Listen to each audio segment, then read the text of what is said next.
আবু সাঈদের প্রসারিত দুই হাত যেন এক অলঙ্ঘনীয় পর্বত।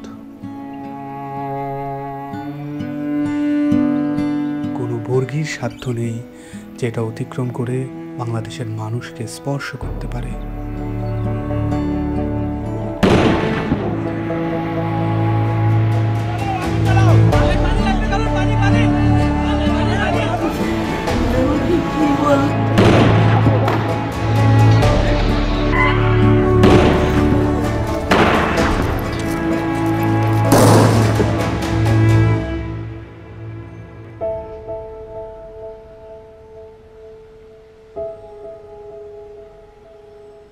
জুলাইয়ের পর থেকে বাবা প্রতিদিনই রাস্তার আশেপাশে হাঁটাহাঁটি করেন। কখনো আবার নির্বাক দাঁড়িয়ে থাকেন। উনি সামনের দিকে তাকিয়ে থাকেন, কিন্তু আসলে কোনো দিকেই তাকান না।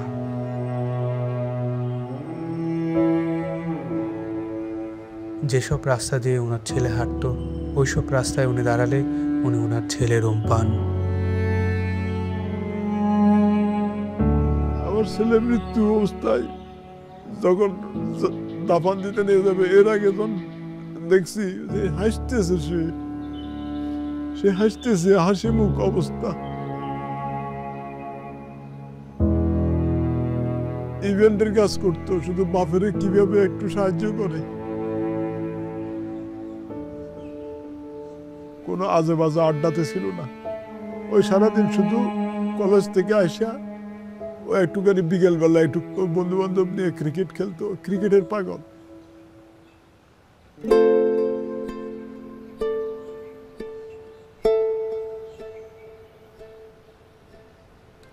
যে আমার পায়ের পাতা আছে এরকম একটা অনুভূতি হতো, কিন্তু আমি যখন হাত দিতাম তখন থেকে আমার পায়ের পাতা নেই, এরকম একটা প্রচুর অনুভূতি হতো। আমি অনেক কান্না করতাম। এই ব্যথার চেয়ে আমার ওই অনুভূতিগুলো আমার বেশি হতো, যে আমার পা আছে, আমি যখন হাত দিই তখন থেকে আমার পা নাই।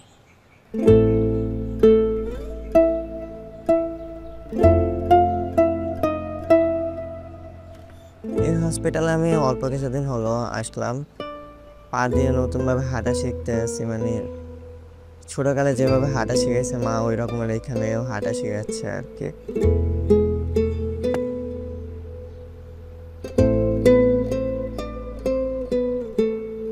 একটি প্রতিবন্ধী কিশোর, 7 বছরের বাচ্চা, ল্যাংড়া মানুষ যদি সংগ্রামে নামতে পারে, তাহলে আমি কেন বসে থাকবো ঘরে?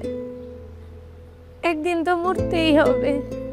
তাই মৃত্যুর ভয় করে স্বার্থপরের মতো ঘরে বসে না থেকে গুলি খেয়ে বীরের মতো মৃত্যু অধিক শ্রেষ্ঠ। আমি যদি বেঁচে না ফিরি, তবে কষ্ট না পেয়ে গর্বিত হয়েও জীবনের প্রতিটি ভুলের জন্য ক্ষমা চাই। আনাস।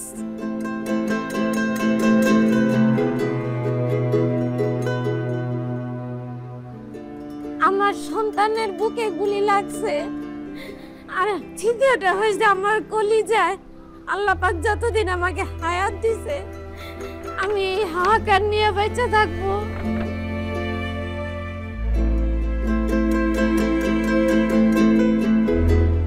প্রিয় বাবা আসলে আমাদের একটা কিছু না, কিন্তু চকলেট নিয়ে আসছে। প্রিয় বাবা নাই বাড়িতে। যখন বাইরে গেছে আর পুলিশ এসে ওকে ঘুরি মেরে দিছে। আই মিস ইউ প্রিয় বাবা।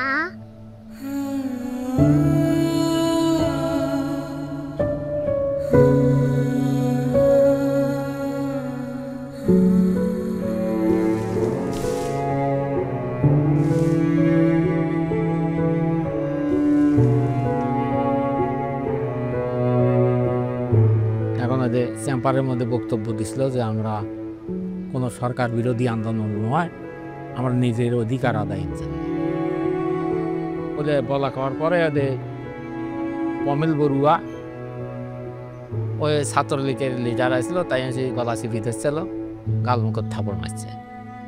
এখন ওই জন্যই ওর জেদ ধরে শহীদ হলো কি এখন ওটার ব্যাখ্যাটা আর আমি জানি না।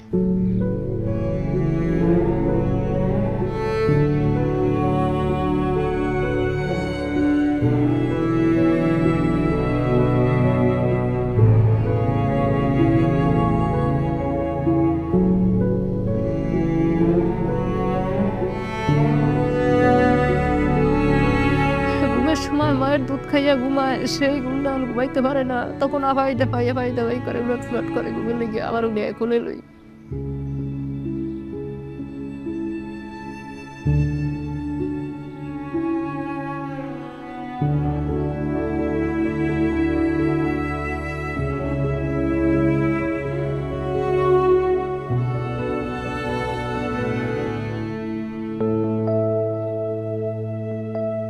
এখানে এসে যখন দেখি যে এখানে সবসময় ভাইয়া পড়াশোনা করতো, এই বিছানাতে থাকতো, এখন যখন দেখি ও নাই তখন একটা শূন্যতা কাজ করে মনের মধ্যে।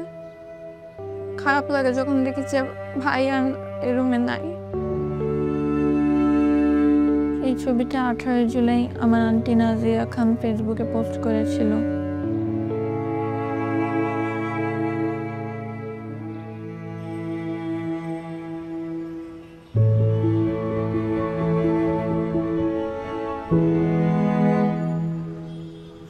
আজ কতদিন হলে আমার ছেলে আমার মা কয়, আমার মাও কয় না, আমার বুক হয় না, কয় না আমার বাপ বেড়ে দে।